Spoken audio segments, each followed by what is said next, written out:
Et c'est un territoire qui va échapper à votre maîtrise. C'est un territoire, un véritable territoire, et écoutez, dans n'importe quelle région, n'importe quel quartier, n'importe quel village, vous allez entendre un espace qui fait plus de bruit que tous les autres espaces, c'est une cour de récréation.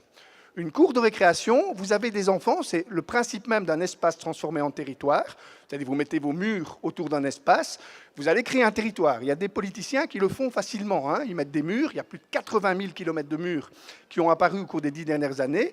Dès que vous mettez des murs, vous augmentez l'agressivité à l'intérieur de ces murs. C'est comme ça qu'on transforme les espaces en territoires.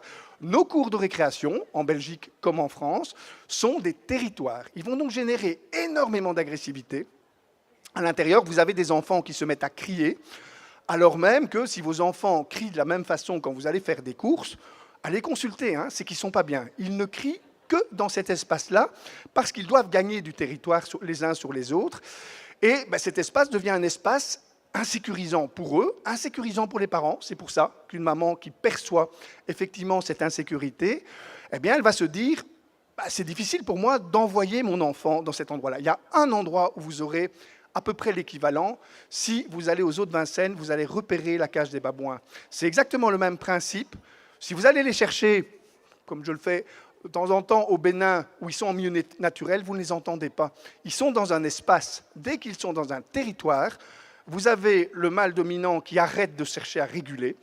Ce que font malheureusement, et on peut les comprendre, beaucoup d'enseignants qui n'arrivent plus à gérer cet espace qu'est la cour de récréation. Ceux qui sont enseignants ici, qui surveillent des cours de récréation? Oui? Qui est-ce qui aime ça? Alors généralement, c'est toujours la même réponse, on n'aime pas le faire parce que c'est impossible à faire.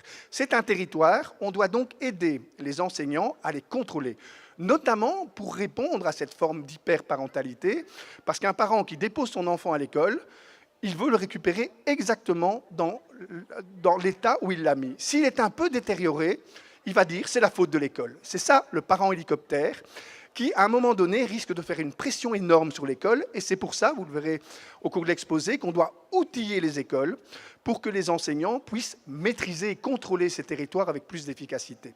C'est le premier aspect du projet qu'on met en place actuellement dans plus de 600 écoles de la Fédération Wallonie-Bruxelles pour contrôler la violence visible, celle dont on parle ici, mais aussi la violence invisible, celle qui va faire frémir non plus le parent hélicoptère, premier symptôme, mais ce qu'on appelle le parent drone. Et le parent drone, c'est, si vous voulez, un parent hélicoptère amélioré. C'est quelqu'un qui a décidé qu'il mettait au monde un enfant heureux et qui ne pourrait être jamais qu'heureux. Pas question qu'il soit triste, pas question qu'il soit en colère, pas question qu'il ait peur, pas question qu'il vive des expériences de dégoût. On va fermer tout le spectre des émotions. Et évidemment, on attend toujours le meilleur pour eux. C'est très compliqué parce qu'une école doit assumer d'emblée. C'est pour ça que moi, je ne participe jamais à des projets qu'on appellerait bien-être à l'école. Ça n'a pas beaucoup de sens. L'école n'est pas là pour distribuer du bien-être. Si vous signalez ça à des parents, eh bien, ils vont très vite vous demander l'addition. Vous allez lui mettre un 3 sur 10 en maths. Le parent va arriver et vous dire « mais il n'est pas bien, vous aviez dit qu'il serait tout le temps bien ». L'école n'a pas pour vocation de stimuler un bien-être permanent, mais de réagir dès que l'enfant va mal. Non pas pour qu'il ne soit jamais triste, qu'il n'ait jamais peur, qu'il ne soit jamais en colère, ou qu'il ne vive pas d'expérience de dégoût, mais pour qu'il ne soit pas enfermé dans l'idée qu'il va devoir le vivre de manière permanente. C'est ça ce qu'on appelle le harcèlement scolaire, vis-à-vis duquel on a mis en place un très grand projet en Fédération Wallonie-Bruxelles, pour justement outiller les enseignants, là non plus pour contrôler des territoires, mais pour maîtriser ce qui se passe dans les groupes.